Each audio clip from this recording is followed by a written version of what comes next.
welcome to Tribal Football Road to AFCON. After 29 days, Senegal emerged as the champions of Africa for the second time. It was a game where we saw the good, the bad, and the ugly. And we're here to talk about all of this, and not just the final, but the competition in general. Was it a spectacle? Did Morocco put themselves in a good light? The games, the players, the fans also. It was a memorable African Cup of Nations. And of course, I'm not doing this alone. My homeboys are back. And I have Okechukwu right here. Guy, what's up? Okechukwu is always moving like someone on something. Did you have a banana bread? A banana bread. I don't understand Guy, answer. Then tip your time.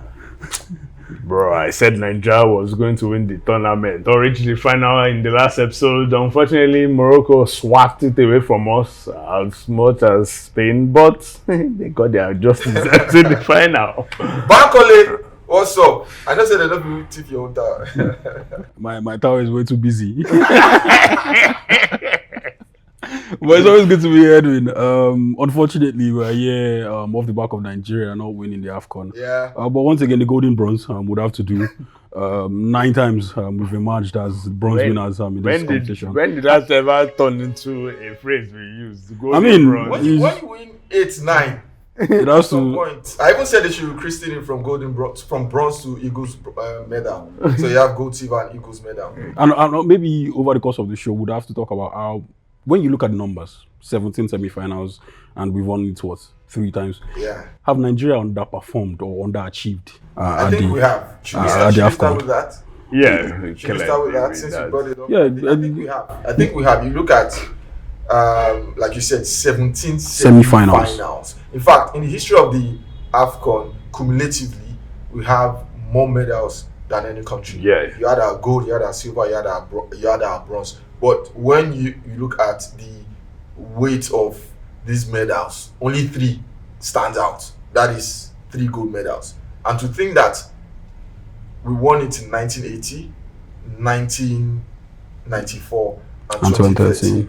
Now you look at the gap and the span. On the flip side, you can say that missing out on 96 and 98 would have probably seen us pick up 1 or 2 more AFCON titles. But all through the 2000s, we were at the AFCON.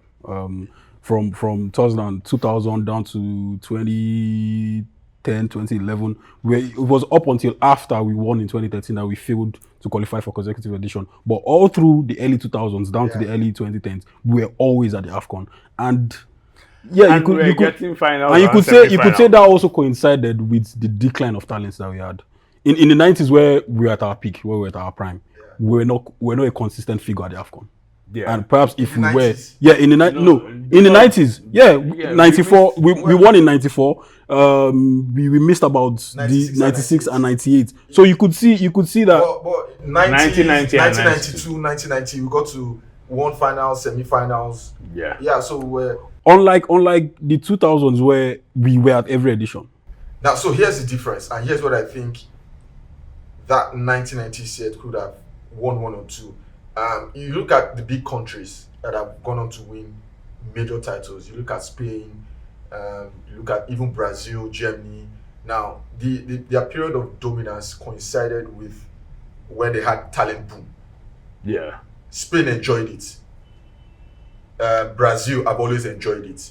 Maybe England is the only anomaly when you look at the big teams. France enjoyed it. But the Egypt exactly have a talent boom. So you can look at Egypt from the angle of local talents. Now, in the mid-2000s down to 2010, this was a country that unarguably had the best local league on the continent of Africa, and a lot of their players were sourced from Africa. Now, after that, you saw that there was a decline in Egyptian football when they had that national crisis where there was a revolution. There was a revolution and so it also truncated their progress. So you look at football's history, teams who go on to dominate have that spell when there's a talent boom, and we missed us. I think, and I'm saying this, would have won the AFCON in 96 and maybe 98 if we didn't miss the 96 edition and subsequently we're not back for 1998 edition. Yeah. So I think even in the 2010s, we failed to also build on the momentum we had after winning the AFCON. I don't think there is any team, maybe the German side, who crashed out of the group stage of consecutive World Cups after winning the World Cup. But I don't think there's any team who fumbled the bag as much as we did after the AFCON. Especially when you consider we had the same manager through that same period, but we had a large chunk of local league players in the team that won the AFCON, and yet we failed to build on that. We failed to improve on the league. We failed to improve on the national team. We failed to improve on talent development. And yeah, you also look at what we've done on the continent subsequently. It has always been accidental. Even this last, even the 2013 I thought was accidental. Yeah, the 2013. I think it was a case of sheer luck. I don't think it was down to planning or we had the best players, or it was just down to sheer luck. It was down to the fact that at some points, after our first goalless draws, we won our final group game, and then against Cote d'Ivoire, for some reason we won that game. And the moment we won that game, there was this amount of belief that was instilled into the guys. And having John Obi Mikel was not, a bad thing. We also had one or two good players. We had the Joseph Yobo, even though he was on his last legs. We had John Obi Mikel, Victor Moses also. He was the Ademola Lookman of that era. So you look at that, and it wasn't because we were good or we had the best bunch of players, but just accidental. And the fact that we are saying the same thing 13 years later is the full reason, or is the reason why we're in this mess. Yeah, but we can go back and say how many times have we gone on to win things in the sporting? Let's even leave football on sporting that is not accidental. Probably minus winning the Olympics in '96. I don't think it was accidental. It wasn't. No, did we go there with the objective of winning? That's it. So you can win, you can have a good But team. we went there with we went there with optimism. Yeah, with the precedents that was set before '96 had a plan. There was a plan in place before '96. The talent pool that we saw in '96 was not accidental. It was not. It was not just a bunch of guys coming together. I agree with that. Right, it was not a bunch of players, because you could see what Westerhoff has started to build. They were accumulated in '94 and '96, of course. But also, when you go into a tournament like that, and I'm going to use Croatia now. Croatia had a good team, Kranjčar, Modric, all of those things heading into the 2018 World Cup. Right, they're making the final. We can say it was accidental. They had a good team, but it wasn't that we're heading in this. Wow. But Croatia surprised. No. And of course, Croatia. We are not surprised that there's a difference between being accidental and punching above your weight. Thank you. Very good. The Morocco getting to the semi-finals of the World Cup was not accidental. They were punching above their weight. But it wasn't accidental. That the group of players we saw before the 2018 World Cup, you could count at least 4 or 5 Croatian players who were amazing. Really good. So of course. It wasn't like they just found themselves here. Exactly, and look, they punched above their weight. The following World Cup, they got to the semi-finals. And one bronze medal. So they got to the semi-finals of the Euros. Yeah, and I think they got to the final of the Nations League. Exactly. So you could clearly see that it was a team. What happened after the 2013 team? What happened to the likes of Emenike, the likes of Brownie Day, Sunday Umba, of course, Godfrey Obabona? What happened to all of these guys? Yes, of course. That generation, that it just petered out. Especially when you see, we won 2013, we made it to the second round of the World Cup in 2014, which is our best achievement. And of course, World Cup. Good thing you brought that up. The squad that went to 2014 and the squad that won the AFCON, how many players were in both squad? How many players were in 2013? How many players were in 2013 that were also in 2014? Forget how many players were in the Confederations Cup in 2013 that were also in the World Cup in 2014. It was quite a change. I agree with you. The 2014 squad had quite exactly. So you could clearly, that is what we mean by accidental. The likes of Croatia, the likes of Morocco getting to the semi-finals. These were guys who, it was an achievement that came way too soon. It was something that was ahead of schedule. I think it's similar to Italy winning the Euros. Yeah, 2020. exactly. It was something that came. Liverpool winning the league also last season. It wasn't part of the plan. For Liverpool, I don't think. So again, We're shifting focus to close. football. But with the Liverpool own, I also feel like Liverpool winning the Premier League last season wasn't accidental, but we can also argue that they punched above their weight. Yeah, and that's exactly what I'm saying. That's exactly like they were not expecting to win the league. Yeah. Based on what had happened in the transfer window, based on what had happened in the final season of club, they were not expecting to win the league. But you wouldn't say it was accidental. So what do we now call accidental? Accidental. Yes, Greece. Denmark. That's accidental. Greece, now. Denmark, Chelsea in 2012. Chelsea in 2012 was accidental. Winning the Champions League. The following season they crashed out of the group stage and got to the Europa. True. It was accidental. True. But with Chelsea, they've been knocking on the door. But you can maybe that phase. Yeah, exactly. In 2012, it was accidental. So you look at all of this, and it is like I said, it is negligence. It is incompetence on our part, on the people who have been in charge of our football. You know, it is.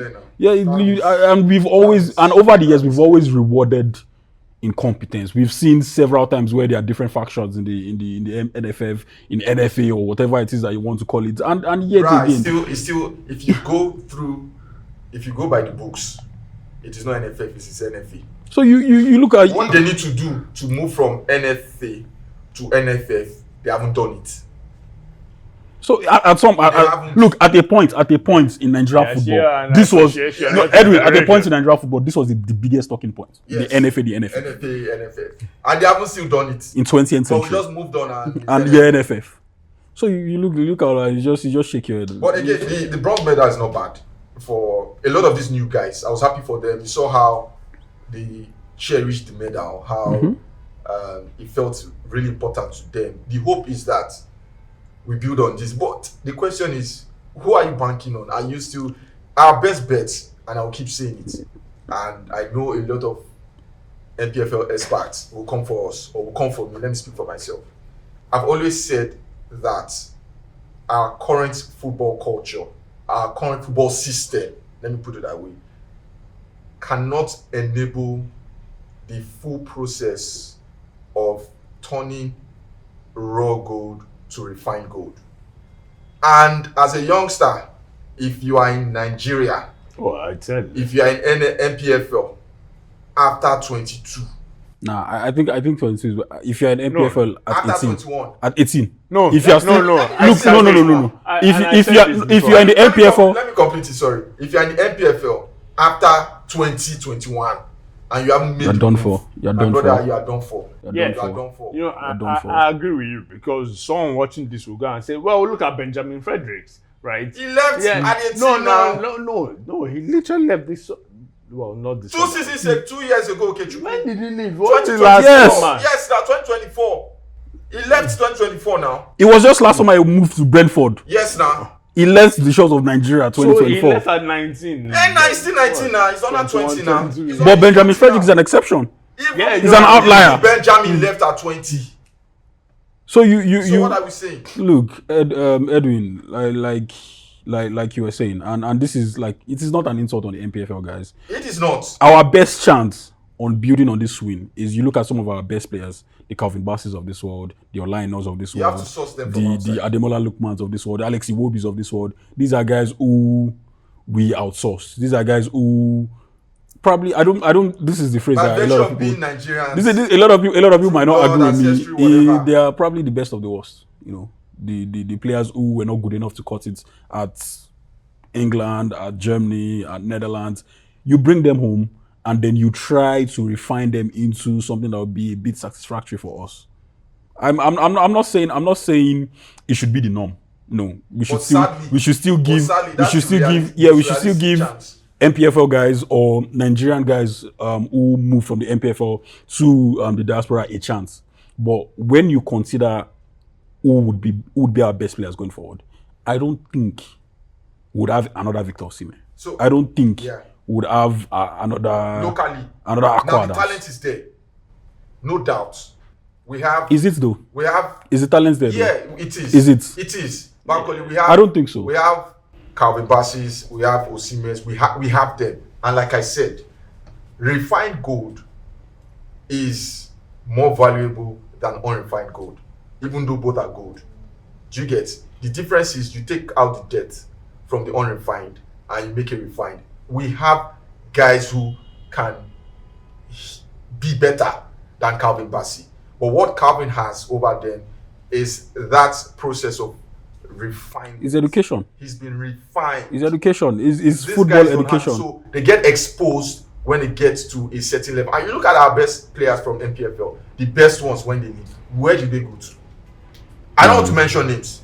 Where do they go to? How long do they stay at those clubs? And you find them, they come back. And when you say these things, they be like, oh, you don't watch the NPFL, you don't. Nah, man, we watch the NPFL, we know what's up there. I don't need to watch 380 games in the NPFL before I have an opinion about the NPFL. We have good players, we have talented players, but the education, like you said, is missing. Also for coaching. How often do our coaches go for refreshment courses? You should look at the NIS, for example, where you should be Yeah. a breeding ground, for coaches. Look at the mess crazy. it is. It is like I said, it is a fair reflection of whatever it is that's going on in the country. It is a country where incompetence is normalcy. Where people are now lackadaisical with their jobs, and it is also whatever it is that's going on in the NFLF, the people in charge of the NPFL, the LMC, Yeah. all the alphabet people. It is. Look, it's the truth. All the alphabet people. All the alphabet people. It's here, my final point on this whole issue. Until government takes his hand from the administrative part of sports, will remain in this rut. Governments have a part to play, but administration is not their part.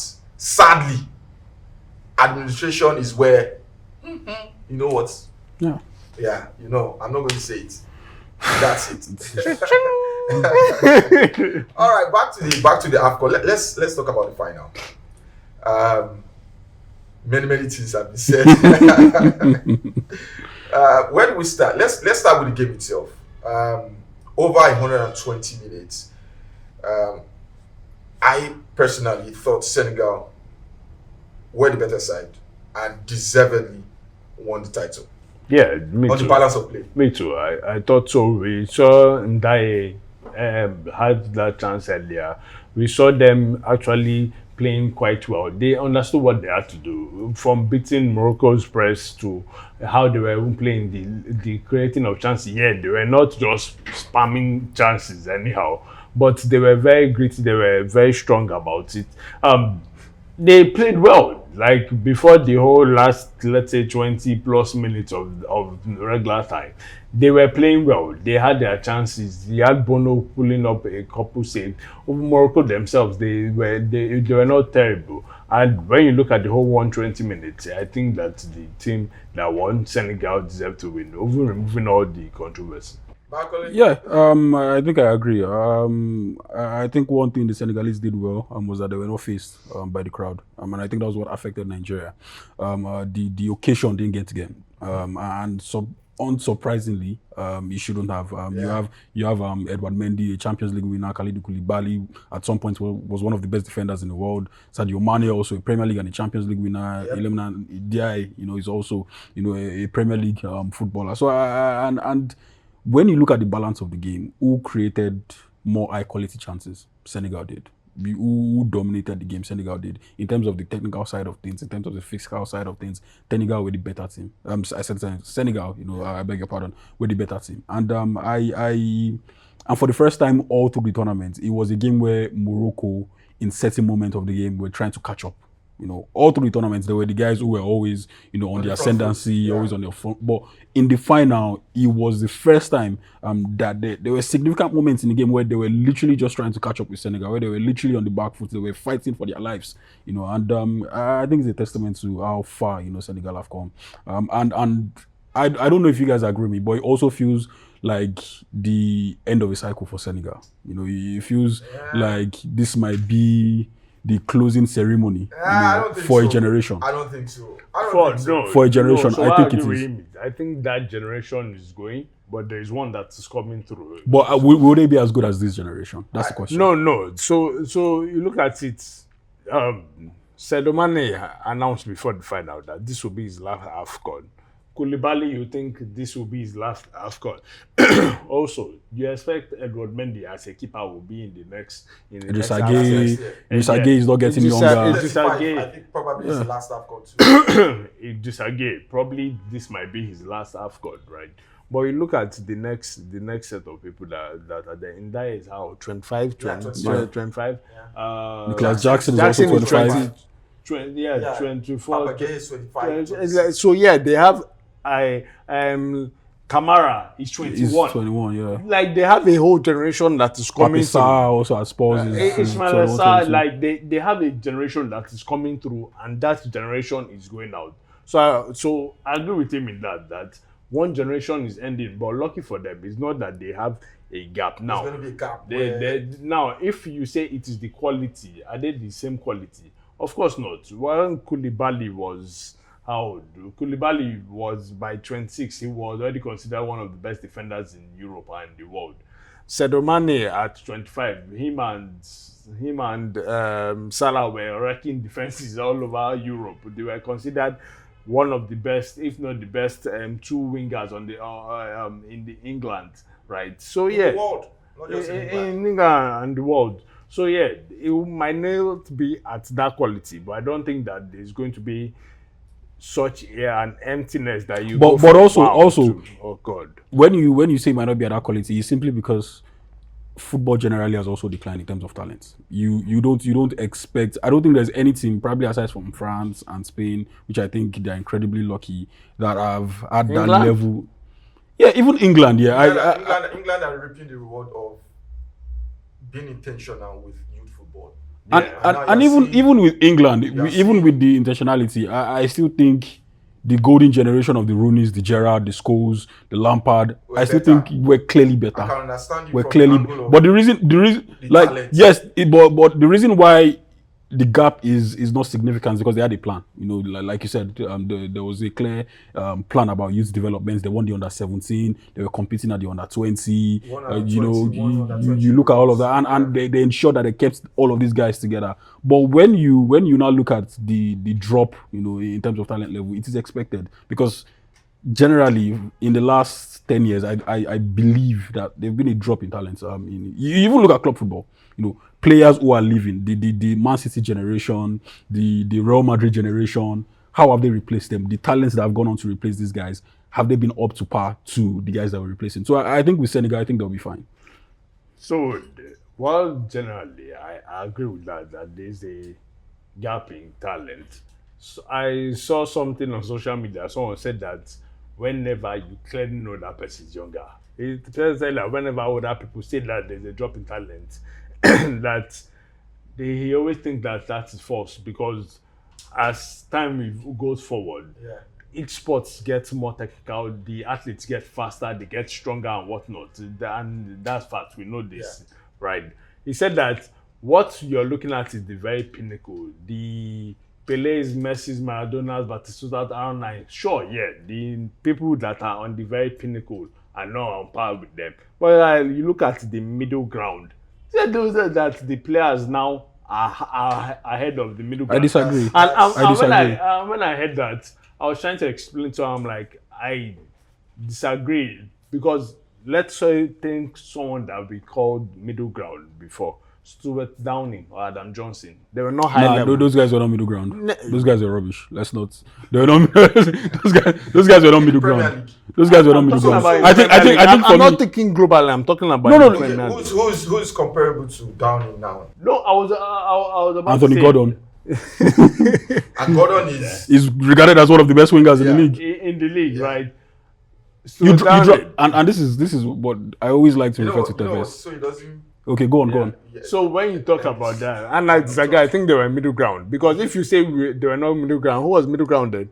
I think who was middle ground? I think you Those had were- Messi, Ronaldo, Suarez, Lewandowski, And that's the very and all of them. pinnacle, Then yeah. the middle ground, you had the likes of Tevez, you had the likes of yes, you had the Tevez, likes of middle Higuain, ground. You had the like then for me maybe your definition of middle ground is very different from mine, but then the bottom feeders were the down in the Yo, no way. If you're Yes, calling middle ground, Tevez me- middle ground. Yes. was Tevez world class. Yes. No, boy was Exactly. good. So So here's what I think, Bankole.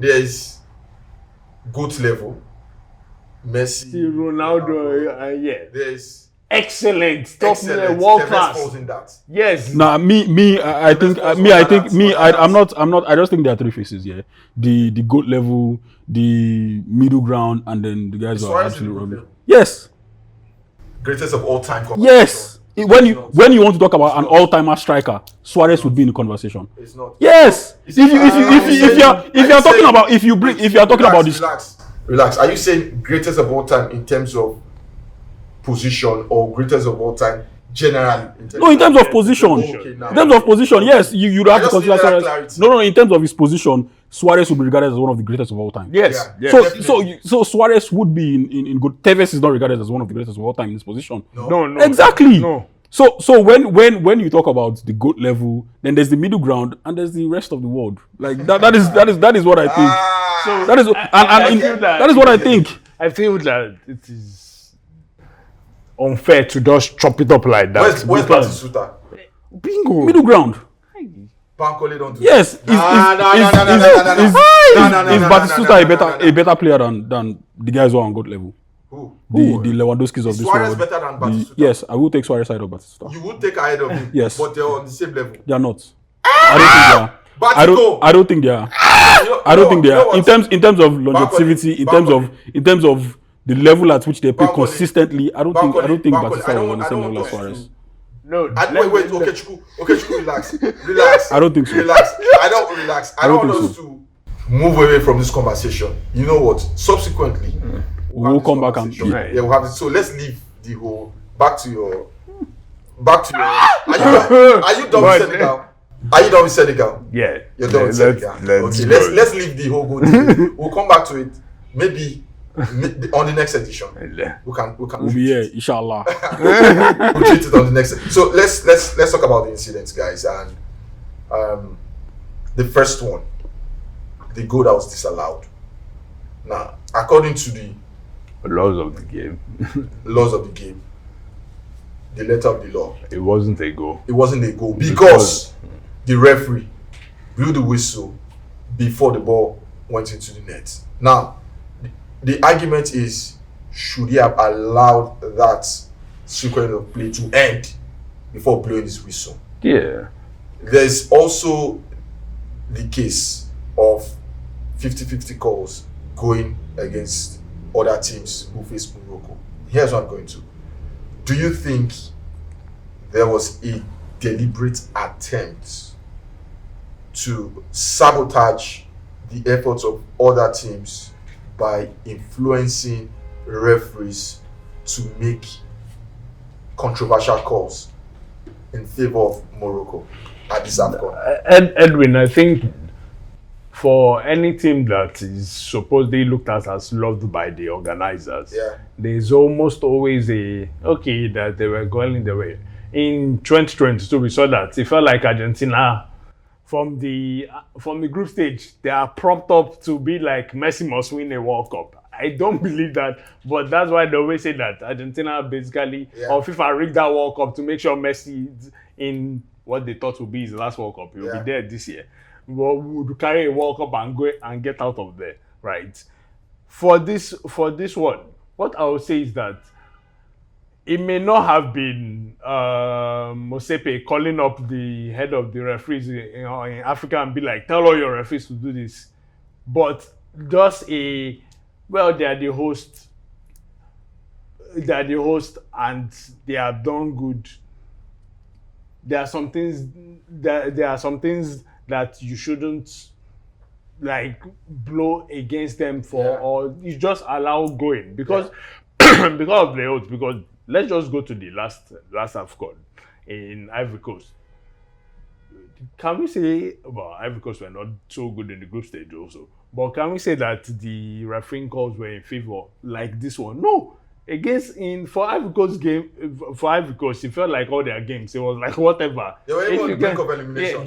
yeah. They qualified as one of the third best losers, and of course went on to win the tournament. But when you watch the refereeing at that tournament, aside from that whole incident that the referee called for 10 minutes to go and everybody there. But generally, the referee didn't seem like as if it was felt like going he even said a global standard. It didn't feel like when you played Cote d'Ivoire that you were getting calls against you. It was just like whatever. If you fouled, it was a foul. If they got a decision, the decision was truly meant to go for it. From the group stage, from their very first match, people were already looking at it like they got a penalty there. They didn't get a penalty called on there. That wasn't a yellow card. That wasn't a foul. Come on, of course, and I think it accumulated against Nigeria, right?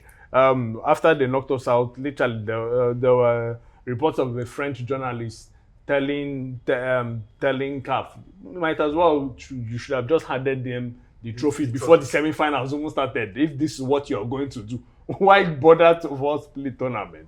So I understand, but I don't think that there was a deliberate, like I said, Musepe calling up all the referees that every call should go Morocco's way. I don't necessarily agree, and this is why. I think the atmosphere that was created around Morocco's game, it was every single time they lined out on the field, you had about 50,000 fans, shouting, whistling, and it was more about the officials, the match officials, not being good enough. It wasn't about every single game. Edwin. Edwin. First, second, third. And there's a reason. Edwin, there's a reason why. Referee, different hear me out. All of the games that we talked about Morocco, all of from the group stage down to the finals. Yeah. I don't think there have been a single call from a referee that decided the game in favor of Morocco. Everybody is banging on about the 50-50 calls. There's a reason why it is 50-50. Okay, so Bankole, can I jump because can I jump in? No, let me finish. Then you can have your rebuttal. but like I was saying, and this is something I've always believed. When everybody's talking about, oh look, Morocco has been favored. I don't think so. I don't think it was intentional. I think the only thing the only blame you can lay on CAF's feet is that the quality of referees that were put in Morocco's game were absolutely abject. They were rubbish. These were guys who couldn't handle the pressure from home fans. These were guys who couldn't keep their composure. So every 50-50 call, you had pressure from the fans, you had fans whistling, you had the atmosphere very hostile. And these were guys these referees are humans who are not really good at their job. So it is normal for them to fall under that pressure. And you saw it consistently all through the game, from the group stage, like you said, even in the game against Nigeria in the semi-finals. It was quite clear that this was a referee that was naive. It was quite now you can now have your own conspiracy theory if it was intentional or on the side of CAF to put referees who were not good enough for Morocco's game. But my stance is that it wasn't about Morocco being favored. And like I said, there's a reason why they are called 50-50 challenges. So okay. for every call that was given to Morocco, they had a 50% right to it. Okay, so it's not like he's doing something wrong. Yeah, here's what I'm going to say. Since we are basing this conversation on 50-50, it goes beyond 50-50 calls. There were instances. Let's use Nigeria's game as case study, and you look at the statistics, and the stats will tell you, oh, we had 2 shots, 1 on target. Morocco had about 15 or so, with about 4, 5, or 6 on target. I don't know the exact numbers, but what stats will not show you is what the eyes will see and what the eyes tells your brain and how you can interpret it. Now, there were moments in that game, not just one, several moments in that game where the referee calls truncated potential attacking moves that could have either resulted in goals or shot on goal. Now, you look at instances where we win the ball 50-50 and we're about to launch an attacking sequence of play. The referee calls a foul, a non-existent foul. What that does is 2 things. 1, Morocco will regroup defensively. You also give them the initiative to start an attack. So each time we were always on the end of wrong calls. It will disrupt and distort your reading. It will distort your plan, and psychologically you zone out because you there was one foul the referee gave, and it will be sunk to his knees, and it felt like, what are we going to do? So at that point you just feel like there's no point there's no point trying to mark. Let me wrap up. So when you say 50, it's not just the 50-50 calls, and again, it doesn't have to be Mosepe calling these guys. We know how these things work. Who says that an official from the Morocco FA cannot go to these refs and say, guys, you know what to do? Do you get? So it is not about Mosepe calling the refs. So it was blatant. Some of the calls were atrocious. You can look at the games from the first game to the final. Some of those calls were atrocious. I don't agree. I agree that the calls were atrocious, but I don't just agree with the context at which that it was intentional. I would never agree to that. You can talk about, we know how it happens. These are all hypotheticals. It is not hypothetical. These are all like nobody. We don't have. Just like you say, you give an average Nigerian you give a Nigerian politician award for Mr. Integrity. But this is we are not talking about Nigerian politicians here. So we are talking about Morocco here. So if you are saying the Moroccan FA can go to the referees, every country FA can go to the referees then. So every country. So exactly. So why is it now just the Moroccans? But at the level, it doesn't matter. It doesn't, like you said. Cote d'Ivoire being host, did it affect the referee? No. So again, this is a country that hasn't won the AFCON since 1976. This was supposed to be their crowning moment, and you think they will leave no stone unturned? No, I don't think so. I think if we are painting Morocco's run to the final as fantastic. Even worst case scenario, they were the third. Worst case, if you say they were robbed and everything, worst case scenario, they were top three. So you look, and besides, like I said, in the game, in the semi-finals, would you agree with me by saying that our passing was sloppy? Yeah, no, we did not play well. Why was it sloppy? Yeah. No, it wasn't because of the referees. It wasn't because of the referees. It wasn't because of the referees. Raphael Oyedika was all over the place. He was interrupted. It wasn't because of that. Passing from the back, Shemi Ajayi was all over the place. It wasn't because of the referee. We were making passes. We were making passes. That were leading to 50-50 challenges. The game was open, free and fair. We're making passes that were leading to 50-50 challenges. We're playing into their press every single time we're trying to build from the back. It's not. Look, let's not even get into the referee part. We're rubbish. Yeah. But we cannot also say that the refereeing call did not disrupt our reading. It did, that's what I'm saying. I don't agree. That one time, there was one thing that, it was a Moroccan that posted this, that Onyedika did a tackle on a Moroccan. Osai Samuel had just hit it forward. It was Lukman that was on top. Referee blew the whistle. That was the time that he will be sunk to his feet, because up top it was Lukman, Osimhen, and Akov versus two Moroccan defenders. You could almost tell how that attack was going to go. By breaking up the play, he stopped and had to reset. Everybody had to reset. You go through that whole game, there was we get the ball, counter attack. The Raphael Oyedika tackle, was it a foul? The Raphael Oyedika, was it a foul? Come on, that was a foul. Come on, that was a foul. That was a foul. Let's not try to look. Were we seeing bad refereeing calls? Absolutely. Why was it particular to one country? And I've told you, and I've said it already. I've said the reason, and this is I don't know if you guys would believe me or not. Frankly, it is down to the fact that we had referees who were not good enough. We had referees who couldn't handle. Look at the turnout in 2023 compared to look at the turnout in 2023. Look at even the size of the stadium is different from the size of Cote d'Ivoire. It's not irrelevant because the size of the stadium would determine the amount of fans. You had over 75,000 fans, and Morocco played all throughout in one stadium. Are you telling me Morocco played at one stadium all throughout? Exactly. So are you telling me the Ivorians with a full capacity stadium of about 50,000 people? So you're telling me 50,000 fans cannot affect a referee. Only 70,000 fans can affect the referee. Edwin, in terms of proportion, in Ivory Coast, wherever Ivory Coast was playing, there was, would I say, a semi amount of Nigerian fans, Malian fans, compared to what we saw at Morocco. That's compared to what we saw at Morocco. It's irrelevant because no. Compared to Morocco, it was basically 90%, 10%.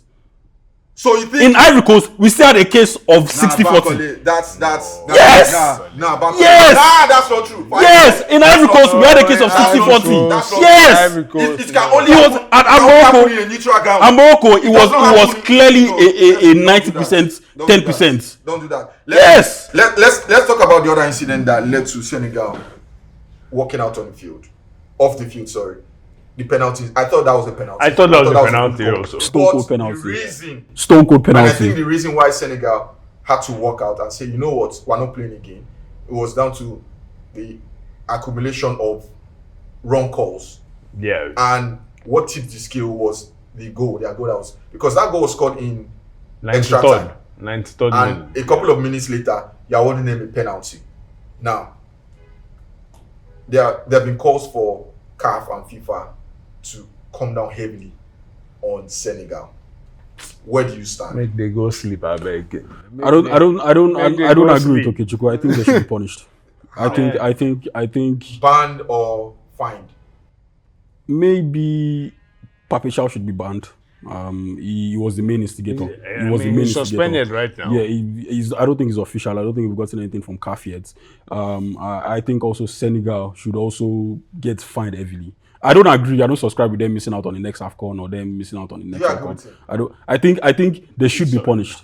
Okay, so if the body language of CAF is that they'll come down heavily on Senegal, what about Morocco, who, and again, you look at CAF, and when people, conspiracy theorists, when they say this AFCON was planned for Morocco, some of the things that happen without CAF's involvement maybe gives credence to that conspiracy theory.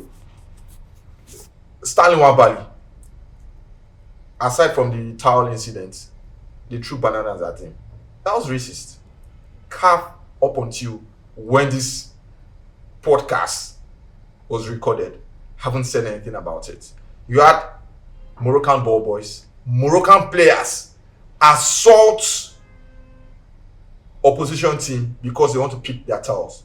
Till this moment, CAF hasn't said a word about it. So if you're going to come down on Senegal and you don't do anything about Morocco, then it is clear double standard. Yeah, I agree. And the conspiracy theorists are through. I agree. I think Morocco are also partly responsible for what we saw in the final. Yeah. I think I don't think CAF are in charge of the ball boys. I think the hosts are in charge of the ball boys. The hosts are in charge of their fans, frankly. And if you have fans throwing bananas, especially in an African competition, you still have your fans being racist, then there's a problem somewhere.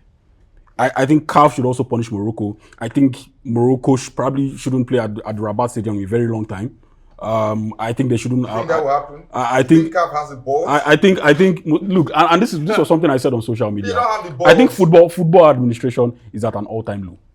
You have these bodies pandering to corporations, pandering to political figures, pandering to powerful nations, and that is exactly what we are seeing. Both not just at CAF level, but also at FIFA.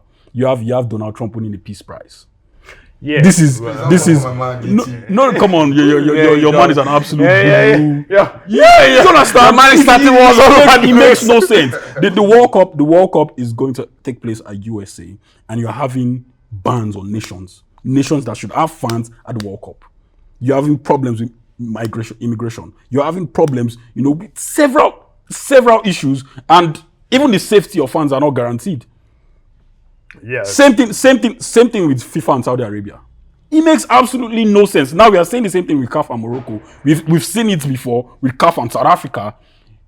All these footballing bodies pandering to corporations, it makes no sense. It's football and it's something, it is a cliche that has gone on since I've started watching football. Football is this, shouldn't take part with politics. Politics is not part of it. It is hypocritical to the max. Dude. So and I think this would be whoever it is that will challenge Musepe, at the next election. I think this would be a perfect opportunity for him, to pluck at the weakness, of Patrick Musepe. Yes, he has money. Yes, he's one of the billionaires in this on the continent, and I think that will probably be his biggest advantage. But in terms of being a leader, an administrator, he has absolutely done nothing for African football. So one thing that you said that football at this point, man, sports and politics has always been mixed. One of the dying embers of the apartheid South Africa was because of literally the Olympic Committee and FIFA and other sporting organizations basically banned them because of what apartheid was. That was the final straw that broke the apartheid back. If you watch the FIFA documentary that came out, I think 2 years now, right? Literally, when the 1978 was in Argentina, right? Or was it 74? 78 was Argentina. When the 78 World Cup was going on, the place where the final was, there was literally a concentration camp that the president of Argentina there was putting his political opponents. That was not up to 2 blocks away from the stadium. Politics and sports has always been intertwined. It has always been intertwined. The only thing is that now it is so much because of where we are geopolitically in the world. It is more out front than sitting down in the background. So I understand if CAF or be it the Olympic Committee or be it the cricket board or just be like, yeah, we don't care. We're just going to make it clear, right, that politics or political figures or nations decide what we will do. It is what it is. And I also think a lot of the revenue that have been generated by FIFA, by CAF, has been intertwined with politics. I think politics has. It has always been a thing. No, I don't think so. I think for a very long time, football had found a way to generate its own revenue. Football had found a way. Nations just give you money. Now we are overly dependent on Saudi Arabia bringing in money. You're overly dependent on USA bringing in money. You're overly dependent on Morocco, bringing in money.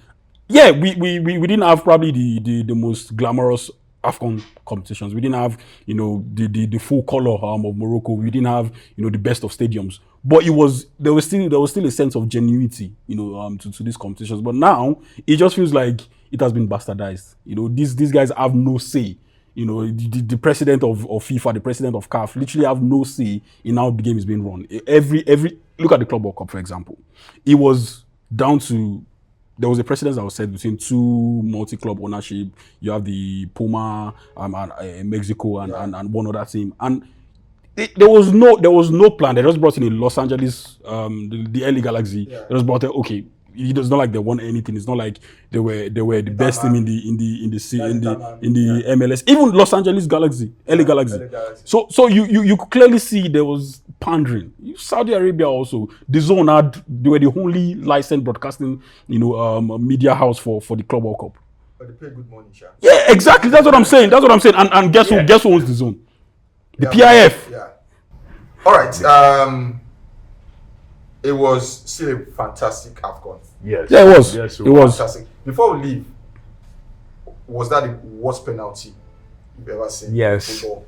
Yes, I have. No, I've seen a lot of terrible penalties. Especially when you consider the moment, right? So this penalty, it was literally the last kick of the game. Yeah, it was the last kick of the game. But if you had scored this, Morocco won the second ever AFCON. But the goals of football said no. But a Paneka in that time, it's just like, why will you even try that at that point in time? And of course, it has led to a lot of Do you believe in supernatural? Yes. I thought you look at the person you're asking. Yeah, right. You're like, come on, That's do I what have a happened. choice? No, I thought you were going to ask, do I believe he missed it on purpose? I'm like, Wait, when you say that's what happened, are you saying the Senegalese went into the dressing room? Not the Senegalese. I'm saying. Like, Brian Diaz, Panenka. It's like negative energies from everywhere. Just like No, he was just disrupted. overwhelmed, like, guy. The 20 plus minutes. Did you see videos of Algerians Yeah. celebrating? Yeah. It was like the rest of Africa versus Morocco. There was always going to You said the rest of Africa. The rest I of saw the when world. they were watching it in Brazil, they're watching it in Even Sweden, France. in Saudi Arabia, they're watching the final. Fans watching final in Sweden, in Brazil, in Argentina. When he missed, it's like the one. I'm like, what did Morocco do to piss off the whole planet? But yeah, it was a terrible penalty. And I don't, like I said, I don't want to hear all those, he missed it on purpose. I'm like, why would you listen? To the extent of when he took the penalty, right? So one of the Moroccan fans that was videoing, because everybody thought he would score it. The stadiums lit up, little goal, and congratulations Morocco on winning the AFCON. Literally, as he just took it, they just hit it because they all thought that, it was going to be a goal. Yeah, but in terms of it being the worst penalty, I don't agree. I think I'm seeing Ademola Lookman, Fulham, Panenka too. yeah, Panenka too, Aguero against Chelsea, Aguero Panenka too, Against Edwin Mendy. Sergio Ramos against Dortmund ballooned the ball. But in terms of, if you even balloon me, I can understand. In terms of the I can't. I don't think I can. In terms of the I don't think I it was can. a penalty that was going to win you the title. Man, that was. Fulham got relegated because of Ademola Lookman's penalty. I don't think that penalty. Roberto Baggio, the 94 World That Cup. was not a bad penalty. Okay, No. You know. So what's a bad Italy is penalty? my best What's a bad European penalty? team, but yeah. Okay, so people have said if the goalkeeper had dived, It would have been a it would goal. have been a goal. Yes. For me, a good penalty is one where you pick your spot and you hit it hard. If the goalkeeper makes a save, walk the goalkeeper. For me, that's a good penalty. So any penalty that is off target is a bad penalty. No. Any penalty that is over the bar or Now, outside you can- the post. Now you can talk about the technique being bad. I can understand you, but his what's the word now? The style, his mannerism. Do you get Chukwu is how he took that penalty? like penalty. Bro, it didn't make sense. It was a do or die moment. Pick a spot, hit it hard. If you miss, you miss. If you score, you score. Walk the goalkeeper. For me, if you don't walk the goalkeeper, that's a bad penalty. Even those slow penalties where you see just rolls in, I don't clap my hands because if the goalkeeper dives, that's the easiest save he's going to make. Make sure you walk the goalkeeper. That's why I like Lampard. Lampard is there, and if he save it, fine. If he misses it, fine. But he's going to walk you. That was the bad penalty. Me personally, I like to see penalty as black and white. If the goalkeeper makes a good save, fine. But if your penalty is off target, over the bar, outside the post, I would consider it as a bad penalty. I don't necessarily agree about the technique and the mannerism because we've seen like I said, we've seen Panenkas that have been missed, we've seen Panenkas that have been That's scored. what I'm saying. I'm not a fan of Panenkas. So it's not necessarily about the mannerism. Walk the goalkeeper. It's about the end result. If I stay there and I catch it, you haven't walked me. That's It's what I'm about the saying. end result. You haven't walked the goalkeeper. A ball going off target also hasn't worked the goalkeeper. You balloon the ball, it doesn't work the goalkeeper. Again, you're talking about something entirely different, Bankole. That's No. We're talking about misses. They are the same thing. A goalkeeper saving a stupid Panenka and a player ballooning the ball. About it's misses. different. About misses. But one is excusable. The other is not excusable. No, they are One about makes misses. one makes you look silly. Yes, the other Because is the other will just say, No. Both execution are down to the decision making of the player. So if you go with the Panenka and you score, good for you. No, If I you don't- go I with the don't- power, I don't- if I you don't go with agree. you pick a spot and you hit it as hard I as you don't can agree. and you balloon the ball, it's also bad bad. decision making. I don't agree. Now let's take away penalties and let me use another in-game situation. Now, let me use the rave of the moment. Bruno Fernandes makes. How is Bruno Fernandes the rave of the moment? He's 90 odds now. 90 odds now. Man City 90 odds. Calm down. If Bruno Fernandes, okay, let me use KDB. Oba assist Abi. So when KDB makes a very good pass, but he missed his target by, let's say, a few centimeters or maybe 1 or 2 inches, Now, you do not call it a bad pass, even though the execution didn't come out well. The intention and the idea behind the pass, you applaud it. Do you get? Now, if that pass is made to the wrong player or in the wrong direction, you do not applaud it and say that was you call out. But the pass is much more difficult than a penalty.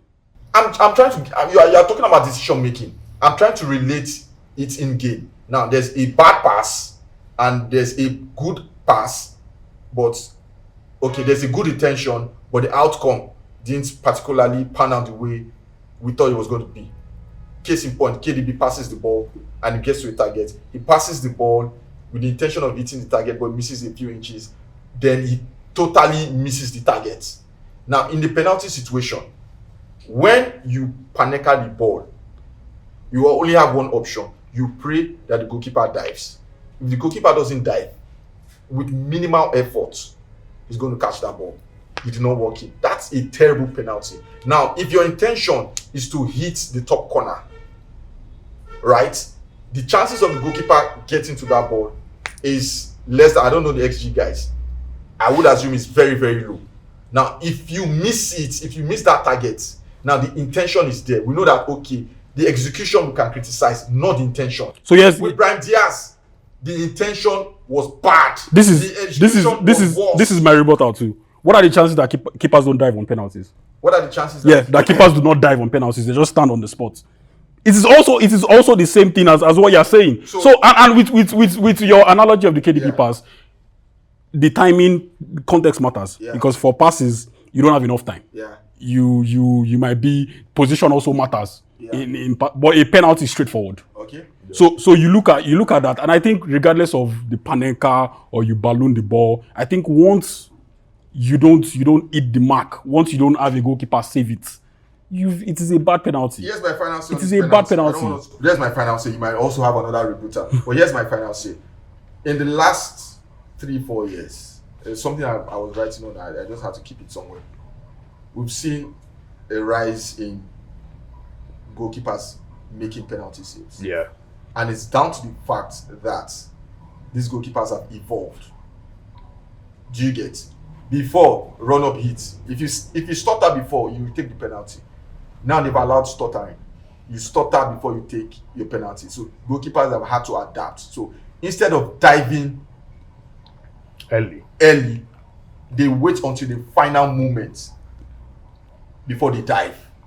Do you get? So goalkeepers now know that I must wait until the final moment before I dive. Unlike before when they just dive. Do you get? So I would assume that an intelligent player should know that goalkeepers don't, if you don't, except you haven't followed the trend in the last 3 years. You should know that goalkeepers are making more saves right now. And it's down to the fact that they have adapted. They now wait. You saw Edwin Mandy. Many waited until he when this guy played the ball, he had already moved, but he just waited. It was because that split second he waited and he got the penalty. Goalkeepers also have adapted. Yeah, but also you've seen how many saves have goalkeeper made from penalties? Most of the penalty saves you've seen are keepers diving and saving the ball properly. So do you get my point? So we can go all day with this whole penalty. I still think at the end of the day, if you balloon the ball, if you do a panenka, both are still bad penalties. All right. Let's talk about the good, the bad, and the ugly. Let me start with. Why are you calling Okechukwu ugly? Let's start with the ugly, bad, and good. No, you're calling yourself ugly. I'm not starting with it. All right, guys. Okay, let's leave the ugly. Let's start with the good and the bad. You've got to spin it around. Let's start with the good and the bad.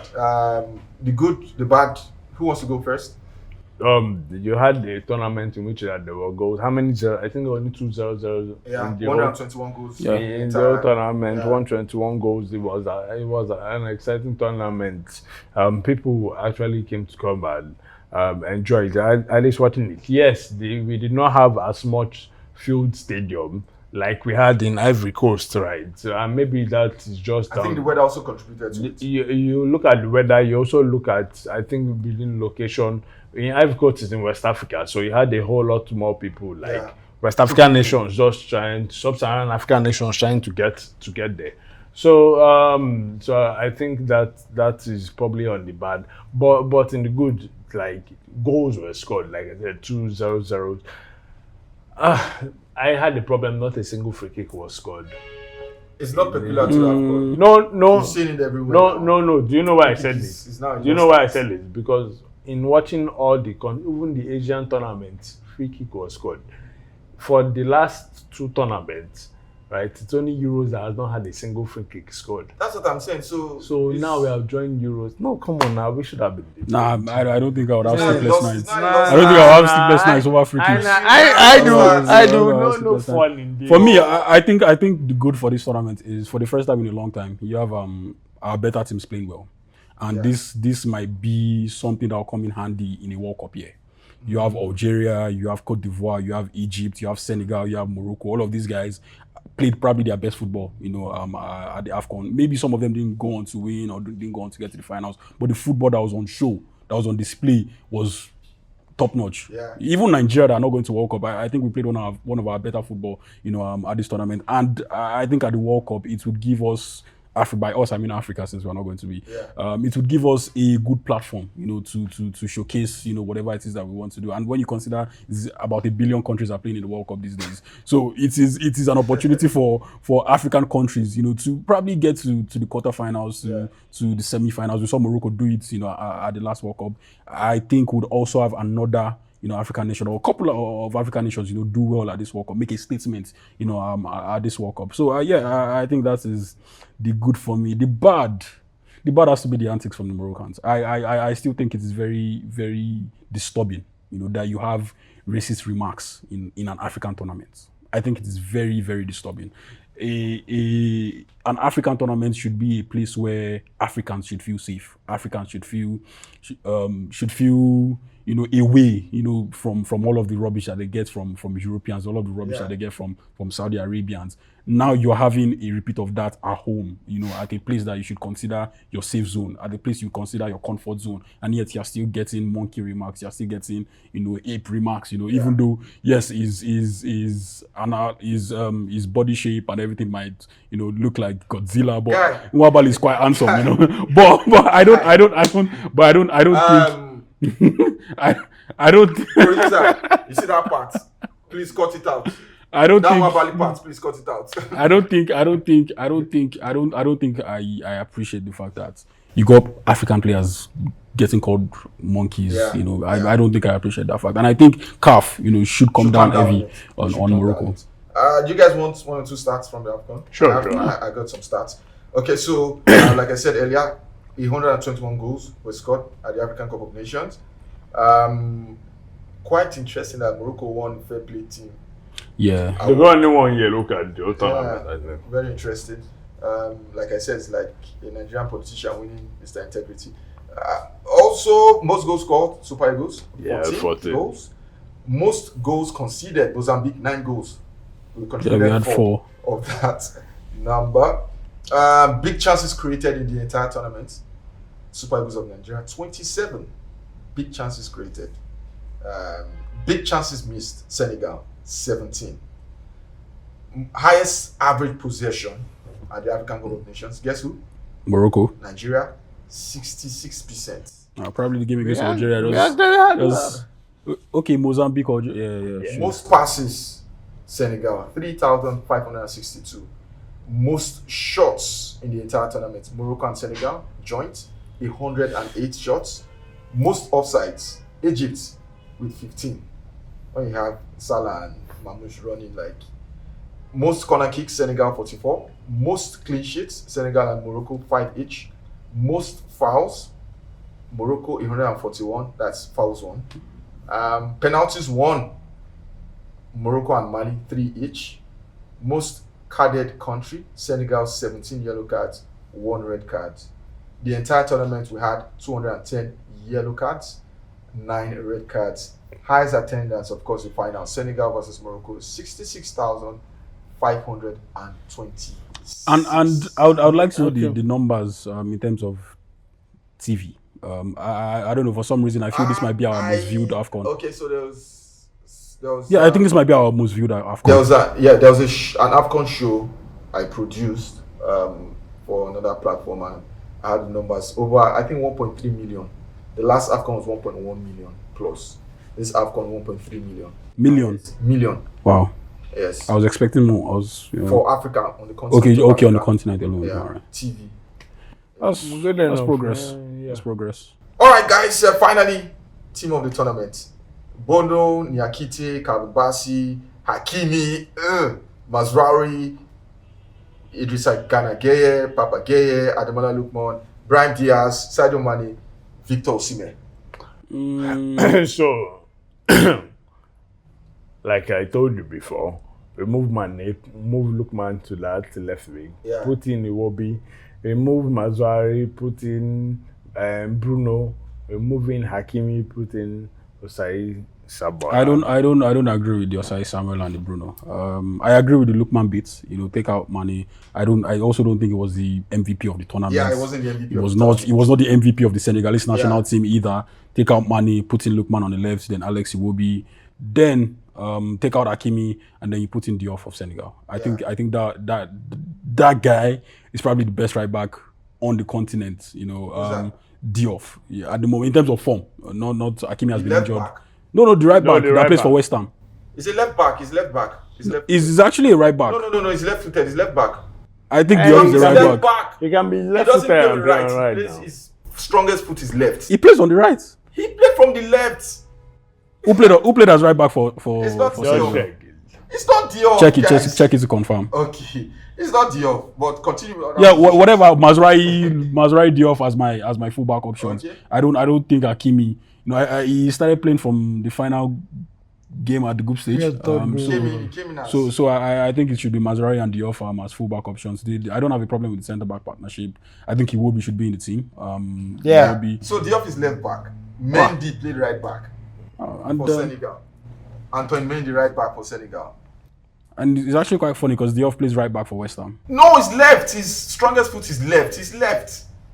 Yeah, he's left. In fact, I thought he came in as a left-sided midfielder, but he's been playing left back for them. But my fullback options will be Diop and Mazraoui. Mazraoui can play right. So. Yeah, I think Mazraoui should be in Simon tournament. He was one of the better Moroccan players, one of the standout Moroccan players. I think Morocco as a team, were quite good, but Mazraoui stood out for me. But yeah, Iwobi should be in the midfield. Iwobi, Papa Gueye, and Idrissa Gueye, and then Mane should go back to Saudi Arabia and have Ademola Lookman somewhere in there. Oh my God! All right, guys. Any other thing you want to add? No. It was a great AFCON. Yeah, it was. Looking forward to 2027. Kenya, Tanzania, and Uganda. So looking forward to that. Are you looking forward to that one? I am.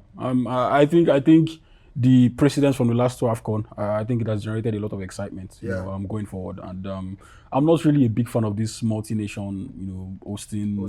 Yeah, I think it's. I don't know. I think it messes up the whole tournament. But yeah, I still think would have a lot of people looking forward to it. Would be excited. I also maybe we might not have. The world standard infrastructure that we saw on display at Morocco, but I think would have in terms of the culture, in terms of the African color, in terms of not at Morocco there was an hint of political separation. The North Africans not being African enough. But we're not going to get that at Kenya, Uganda, and Tanzania. So yeah, I don't think it is going to be as bad as a lot of people are making it out to be. All right, guys, we've come to the end of the AFCON journey. 29 days. It was 24 teams. Senegal emerged as winners. But beyond the AFCON, like I've said in previous editions of this podcast, it's all about football. And we'll be giving you plenty more in the subsequent editions. Remember to like, subscribe, share, and leave a comment. It is Tribal Football. Peace.